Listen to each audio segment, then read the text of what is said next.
gambade afubiya kaba temsike nararase kalbi hakake reefodonte kartoni biyyatti galchitani olisom kartoni ergitan reefa mitisni reefi akkam banamne gootani reefin banamu jani kartoni ashagani biyya galchani sanis haa ta'u jenne dhugaa micoo sanis okatee zim jenne marrimaan dhugubatee oduma dandeenyu zim jenne dhugnee zim jenne jechuudha zim jenne waamee qoduma dhageenyu oduma beeknu zim jenne akkuma akkamatti oduma beeknu zim jenne har'ammoo kun talalleetti dabalanii jiran micoon tun biyya Dubaay duute torbaan lama guuttee erga duute waan ishiin duute hin beekamu takka makiina ajjeese jedhan takka gaazii irratti dhoo'ee jedhan takka dhibamtee duuteedhan warri ishiin ijaasaa wajjin jirtu kan akka hojjetteen isaan birrii ishiitiin keessa waan ta'eef walattee deemuu hin dandeessi yookiin immoo yoo karatti deemtu dhabde harka ushitteetuma deemtu asfaaltira poolisii noo hin qaba hin himatti kalaas yookaan qabanii biyya gadhiisan biyya kana keessatti rakkachuu manna qabamee galuu sanuu naa wayyi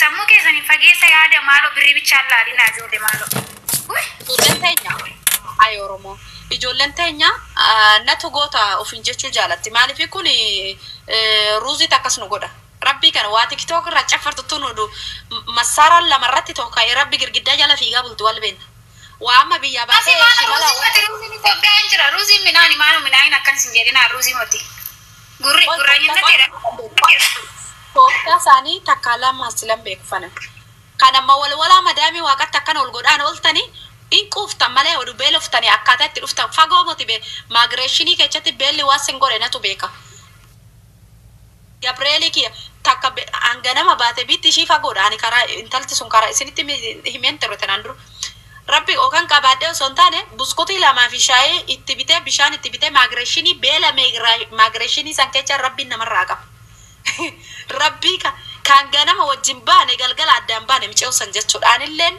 motobistaraadha yoo yaabbadde makiinani bakka na buusu sanitti bu'aa achi taaskinan qabadda mana kiyyatti na buusu ishiin garuu sa'aatii 6 deemti laal finfinnee irraa sa'aatii 6 maagireeshinii isa irraa sa'aa 6 muluu deemti muslima naannoo hamboo natti fakkaatti intalti sun hamboo irraa fagaatte xiqqoo kanaafi isin odoo beektanii oduu sammuu qabaattanii kanuma akkasitti tangalaattaatanii finfinnee keessa koo akkatti dhuftan natu beeka dallaala duuba akka saree yoom naa dhuma yoom akkam naa ta'inna jettanii dhuftanii makaraa keessan argitanii as geechanii arrama walwalaa waaqatti ol dhaabdanii asirraa maraachaa ooltan kuni oduu biyyatti gizee lolli tokko ka'u rabbii kana masaraan gizee lama oduu tokka'e maaramii koraa girgiddaa jala fiigaa bulta wal beenna shokokii antuutaa kan dheechitutu asirraa indaq umbaq itti harka duwwaa araare rabbi yeroo tokko kana sirba gallakkisu sunitti himu yoo namni na tuqxee fi yoo namni naqeeqtu ana muuziqaa akkas godhee gallakkisu sirbaa metti bakka sirbi jechuun sirbuun kanuma jiru ko ani sirbaanan bawaaraa gizeen aaree sirban banaddaa madaamidha wallole taanaan irfoonii gurra keessa godhadhee barri kiyya qollofadhee sirban bulaan firiina ta'a sammuun akkasitti garuu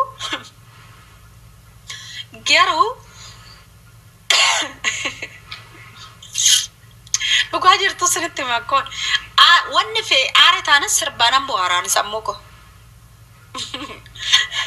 bakka wannan asaabe wannan aare sun muluun na jalaa badoona sirba dhaggeeffadheera yookaan immoo tsalooti injira tsaloota YouTube irra dhaqeen isa banaddaa natti qabbanaa kana lamaan keessa maaliif jennaani kan alaama biyyaa waata kan qabne ko manuma warraatilleen kan sirreessina asirraa caffarte sabushee jechuun faando wanta kan hin qabne asirraa caffarte rabbinan qaanaa annas salfadhaa dubartii akkasii akkatan qaanaa namni duuba ishiin beekne asirraa sirbaa oolchina salfadhaan jechuun amma waa tokko oduu godhatte sirbitee akka barbaade akka sirbituu jirti namaan jedhana boo sirbiteesi idde akka sirbituu jirti maaloo taphatte goobasi harki ishee duwwaa asumarraa utaalee zimmeeyto saabuchee waaqanni rabbii kana akkanuma laala akkanumatti garmaamaa olalla umbuq godhatti lali wannoo hiitee takkammaa micee hojii hordaan jirtu takka maqaa ishiitilleen hin dha'u namnoo xiqqishuma maa kana godhate micoo een harraba ishii si arrabsitu godhachaa ooltu takkan argine takka beeruuti nu hiike waaqni beentee taateen nu hiikte ishii ana akkana godhattu intalaa diimtuu asirraa waataa ka qabdu duraan ortodoksii turte akka dhiiratitti shubbisti intalti sun bokbok oduu godhatu amantaa jijjiiree rabbiin nu hiike. Beerut kee jirti intalti sun. Caammaa ishiin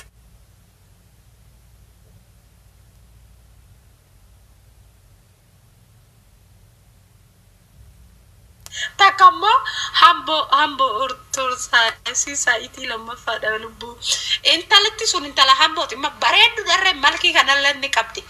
Aduu irreechaa faa ijoolleedhaa walloolta intalti sun akkatti boqomtee afaanii nan beeka intala isaa viidiyoo irratti hojjetee na jibbisiiste nan kaase mana kiyya keessa. Ijaaladhu intala isaa akkatti godhatila akkanatti malee sirbitu immoo kara tokkotti sirbitee waan hubattan ta'e on bok oduu godhatu amantaa qayyarattee amantaan beektee sun nu hiike. Amma takkatu jira Joordaan keessa intalti sun aduu tokko jirtan jedhee. Dabbasaan ishii gabaabduu dhalleen akka ishiinis laalam akka kunoo nama manfasii qabu bisma aamooldi manfas quddus namni dura gaadhee taphatee nan aarsu dhugaa waaqa. Mal namna kana godhatu. Yee lubbuu too eessa jirtan jedhee aduu tokko jala taa'etani. Lubbuu eessa jirtan jedhee. Masii Joordaanan jira naan jette ani bee waan gaarii ishii gaafadhu eechuma hirtaadhaan gaafadhe. Masih yaadan qaba.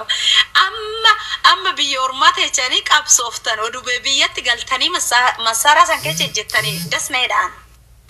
Dubartiin hondeen ishii xiqqishuu dhokko milaasi bicha milasanya. Yesus yaa eebbisu. Yesus yaa eebbisu ara nurraa qabe malee Yesus sana haa ulfaatu haadha too haa ulfaatu abbaa kee. Nurrumaa achi qabe waan amma sodu rabbiin takka beentee taatee nu hiikte. Hinuma qabbanuuf ne malee masi maali ortodoksiin kabajan qabu akkanin jedhin ila amma jarri azalatti kana kan siin jedha waa sirratti qabataniitu shedhatu. Amantaan abbaan bukechuun amantaa bukechuu kanan jaaladhu maalla galchee akkasitti gaabbeentee taatee duraa eeggatte itti gaalubbii akkasitti immoo akka akkasitti nu laalan hin godhinatti isaanat akka jettu kana fudhatan. Laale hawwiti dhaggeeffadhu muutii godhadhu waa'ee amantaa kanaa gizee hunda nan dubbadhan jedhe. Namni tokko amma akkana godhan laal amma oduun akkatti nasee dhufe jechaan na kofalchiistanii akkana godhadhe bakka masmuurimmaan amantaa keessa jamman nan jaaladhaan. Asfaaltirra taa'ee jechuudha amantaa koo Beerut keessatti gizee laman badee sinin jedhan jira badee ijaasaa keessan hin beeknu nu gizee silkiidhaa harkaa hin qabnu biiroon nagee gizee lachuu. Yaa maaramiin jedhe asfaaltii gubbaa jedhe cillima halkan keessa sa'a sagal. Yaa maaramii ho'ati dhuguma. Waa tokko odunatti na jajin ho'ati biiroodhaan nageeche ani as taa'ee xuwwaa sii qammasan jedhe. Inuma naa dhageeche gizee laman badeen. Santuu sa'aatii ka amma meeyaan ijaarti guddoodha nan beeka. Miidiyaan xaqqamamaa namaa walan beeka bakka barbaadeen gee ammaan. Rabbi namni takka akkatti nan tokkotu ammaan. Amma odun Dubaay keessa jedhe Oromoon dhaqqaba bakka akkanaan jira odun jedhe abbaa fe'ennarraan galabbatamee dhufe. Gizeessa silkiidha jiyaan dawwalan. Rabbi oomtuun jiru yaa maaramii ati gaana dhaqqabin jedhee ammaan xuwwaa maaramii nama amantaa kootiin na tuqee fi nama maaramii tiya maqaadhe ati nama najjeeste nafsa gadaa'edha. Garuu immoo hiriyyaan ati gara malee ani jaaladhu oduu beentee taate maalla galcheen obboleechi kiyya amma mana tokko keessa obboleewwan jechuudha gimmaashni beentee gimmaashni ortodoksii akkana bee dubbiin jabaatte ijoollee bee Itoophiyaa keessatti. Rabbi namana ni beeku gimmaashni beekte gimmaashni ortodoksii maalla galcheen mina gabbanyine amma waati faarfatte akkana siin jedha jabduu ortodoksii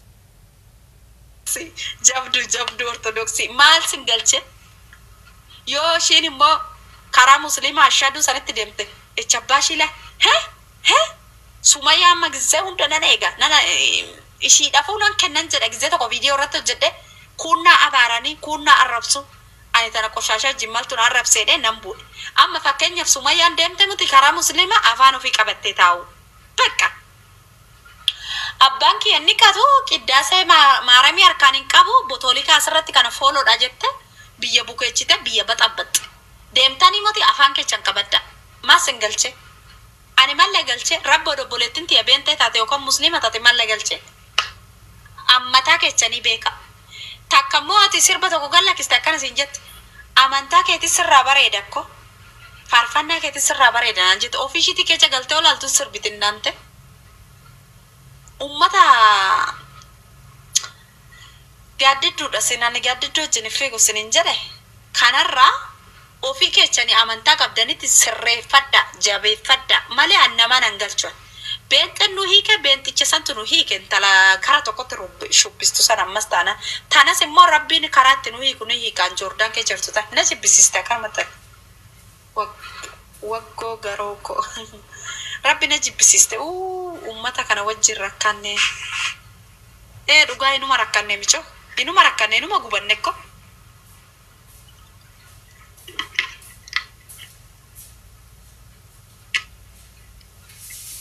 kanaaf amantaan abbaati amma dhaamsaan isinii dhaamu warri baduudha jettanii anamma asirraa bahee micayyoo sanan dubbisaa micayyoo amma mana tokkaayii nageechan jettu tana mee deemee bahee ishii dubbise akka baddu goosisa sirba sebbuurra warri biyyaa baatan tsalootii godha tsalootii waa meeqa sanarraa dhoowwa sin hin beektan beentes ta'e musliimas ta'e silaa amantaan sadii jira amma anaan beeku amantaan baay'eedha garuu sadii beekaan yaa haadha beentetis beentinnata keetiin alleluuyaa jedhii boohi kan musliimatis yaa allah koo jedhii boohi kan ortodoksii silaa wal beekna gizzee takka namman fasii sirraa kaasu jechuudha gizzee takka sirraa kaasan ko yoo yaammatte kasi dhaqqabu of eeggadhaa ta'us tsalootii keessa godha sirritti amantaa koo sirritti hin jaaladha dhugaa waaqaan lubbuu koo naman dabarsa